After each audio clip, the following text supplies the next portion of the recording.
Cette vidéo, elle est pour toutes les âmes qui me suivent depuis 20 ans sur les réseaux sociaux et qui savent que mon âme n'est absolument pas corruptible.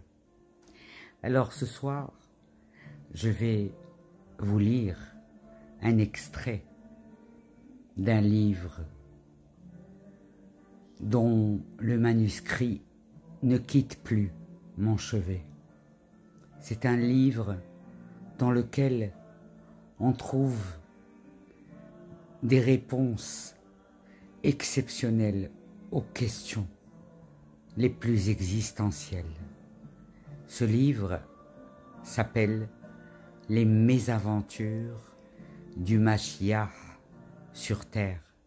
Hier, je vous ai lu un premier extrait. Et là, ce soir, je vous en sers un deuxième et surtout, j'espère que TikTok ne va pas encore me le censurer et que vous allez le partager.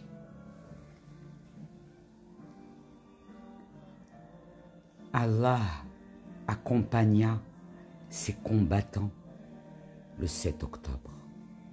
Il les porta sur ses ailes, assistant à toutes les tueries ou les viols, raffermissant la main qui tenait le couteau sur la gorge des victimes. C'était une grande fête pour lui ce jour-là. Cela faisait si longtemps qu'Hachem l'humiliait. Le massacre au nom d'Allah dura donc 10 heures, coûtant la vie à plus de juifs dits civils que pendant toutes les guerres d'Israël. Une immense fierté balaya le monde de ceux qui croient en lui. Quelle efficacité dans la quantité de sang versé. Le clément, le miséricordieux, avait montré qu'il était aussi le plus fort. Avec de petits moyens, il avait brillamment vaincu l'armée du monde avec les plus gros moyens. On voyait bien qui était le Goliath et qui était le David de cette bataille du 7 octobre. Mais, las pour les combattants qui, quelque part, s'y attendaient un peu, Hachem se ressaisit. Il se sentit las de voir ses enfants dans de telles atrocités. En quelques heures, il fit arriver des régiments de soldats enragés en son nom, qui mirent une baigne totale au messager d'Allah. Ceux-ci virent soudainement son aide s'effondrer comme un château de cartes pour se réveiller 2 jours plus tard sous un tapis de bombes. Un désagrément accepté d'avance. Un petit prix pour ces combattants, devenus les héros d'une très grande partie du monde musulman. Sachant que les héros, ce n'étaient pas vraiment eux, mais Allah, dont ils criaient le nom à chaque coup de tir. Le 7 octobre, le monde a assisté à la première partie de la plus importante, car la dernière, guerre de religion entre des nations. Non, à une guerre économique ou territoriale. C'est un jeu où ce n'est pas le plus armé qui gagne, mais celui avec la foi la plus forte. Cela peut paraître une régression catastrophique. Pour ce qui concerne la guerre, les religions n'ont pas bonne presse.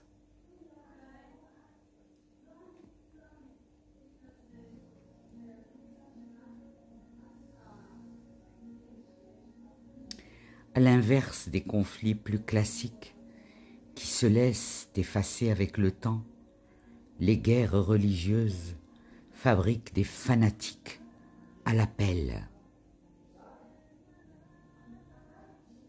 pour qui le pardon ne saurait exister pour toutes les générations, aboutissant à des guerres qui ne s'arrêtent donc jamais. On ne meurt plus pour les dieux de l'Olympe, mais ça fait des milliers d'années que l'on continue de mourir au nom d'Allah, du Christ et d'Hachem, le nom par lequel les Juifs parlent de Dieu. L'envie actuelle d'être martyr pour la vraie foi est aussi fraîche qu'au temps des croisades. Les ennemis sont stables. Ce sont toujours les Juifs, contre chrétiens, contre musulmans, contre juifs, etc., etc. Ce genre de guerre religieuse est donc une très mauvaise nouvelle.